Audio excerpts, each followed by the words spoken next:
আসসালামু আলাইকুম, welcome to my channel. আজকে আমি নিয়ে আসলাম কিভাবে সহজে অল্প কিছু উপকরণ দিয়ে মজাদার সুস্বাদু চটপটি বানানো যায়। তো চলেন দেখে আসি কীভাবে বানানো যায়। চটপটি বানানোর প্রথমে আমি 1 কাপ ডাব্লি ডাল সারা রাত ভিজিয়ে রেখেছি। এটাকে আমি এখন ভালো করে ধুয়ে নিয়েছি।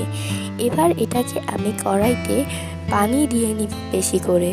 তারপর আমি এই পানিটার মধ্যে আমার সেই সারা রাত ভিজিয়ে রাখা ডাবলি ডালটাকে দিয়ে দেব। ডাবলি ডালটাকে দেওয়ার পর এর মধ্যে আমি দিয়ে দেব 1 চা চামচ লবণ এবং অল্প একটু হলুদের গুঁড়াটা দেওয়ার কারণ যাতে এটা কালারটা একটু ভালো আসে। তারপর আমি নেড়ে ছেড়ে দিব। এখন আমি তেঁতুলের কাঠটা গলিয়ে নেব। তো প্রথমে আমি তেঁতুল দিয়ে নিয়েছি এবং দিয়ে নিয়েছি পানি। এবার এটাকে আমি ভালো করে চটকিয়ে এটার ভিতরের কাঠটা বের করে ফেলবো। আমার তেঁতুলটা কম হয়ে গেছিলো, তাই আমি আরেকটু তেঁতুল দিয়ে নিয়েছি। এখন আমি আবারও 1/3 কাপ পানি দিয়ে নেব। পানিটা দিয়ে আমি আবারও ভালো করে মিশিয়ে নেব। এবার আমি তেঁতুলের ভিতরে থাকা আঁশ এবং বিচিটাকে আমি উঠিয়ে নিচ্ছি। ভালো করে এটাকে উঠিয়ে নিব যাতে এটার ভিতরে কোনো বিচি না থাকে। এই যে আমার রেডি তেঁতুলের কাঠটাকে, এই হলো আমার তেঁতুলের কাঠের ঘনত্ব। কাঠটা বানাতে বানাতে ওইদিকে আমার ডাবলির ডালটাও সেদ্ধ হয়ে গিয়েছে। আর এই হচ্ছে তেঁতুলের আঁশ। আমি এটাকে সাইডে চাপিয়ে রাখছি। এই হচ্ছে আমার ডাবলির ডাল। এটা কিভাবে বুঝবেন হয়েছে, এটা যদি হাতে একটা ডাল নিয়ে আপনি চাপ মারেন তাহলেই দেখবেন এটা নরম হয়ে গেছে, তার মানে বুঝবেন যে এটা সেদ্ধ হয়ে গেছে। এখন আমি এই ডালটাকে উঠিয়ে নিব।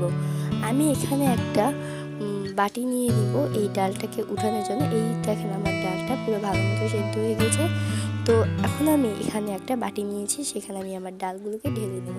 এই দেখেন আমার ডালগুলো একটু চুলায় লেগে গিয়েছিল, তাই ডালের গায়ে কালো কালো কিছু ছোপ ছোপ আছে। তো এই হচ্ছে আমার ডালটা।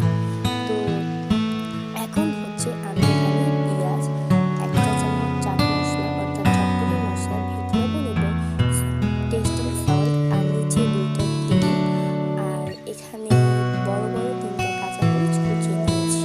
এবার আমি একটা করে চটপটির ডালের মধ্যে দিয়ে দেবো। প্রথমে দিয়ে দেবো আমি পেঁয়াজ কুচি, তারপর আমি দিয়ে দেবো চটপটির মশলাটা ভালো করে, তারপর আমি দিয়ে দিব এখানে টেস্টিং সল্ট এবং বিট লবণটা, তারপর দিয়ে দেবো কাঁচামরিচ কুচিটা।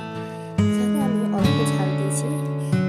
তারপর আমি এখানে গ্রেটার নিয়ে ডিমটাকে কুচিয়ে দিয়ে দেবো। এখানে 2টা ডিমই কুচিয়ে দিয়ে দিচ্ছি। আমার ডিমগুলো কুচানো হয়ে গেলে আমি এটাকে সরিয়ে রেখে তারপর আমি দিয়ে দিব আলু। এখানে আমি সেদ্ধ করা একটা বড় সাইজের আলু নিয়ে নিয়েছি, যেটাকে আমি এখন দিয়ে দেব। আর দিয়ে দিব আমার গুলিয়ে রাখা সেই তেঁতুলের কাঠটা। তারপর আমি ভালো করে এটাকে মিশিয়ে নিব। একটি চামচ দিয়ে আলতো হাতে এটাকে মিশাতে হবে। এটাকে ভালো করে মিশিয়ে নিব আমি। তো আমি আস্তে আস্তে করে চারদিকে গুলি এনে তারপর আমি ভালো করে এখানে মিশাচ্ছি। এই যে আমার চটপটিটা মেশানো শেষ। এবার আমি এটাকে একটা বাটিতে সার্ভ করব।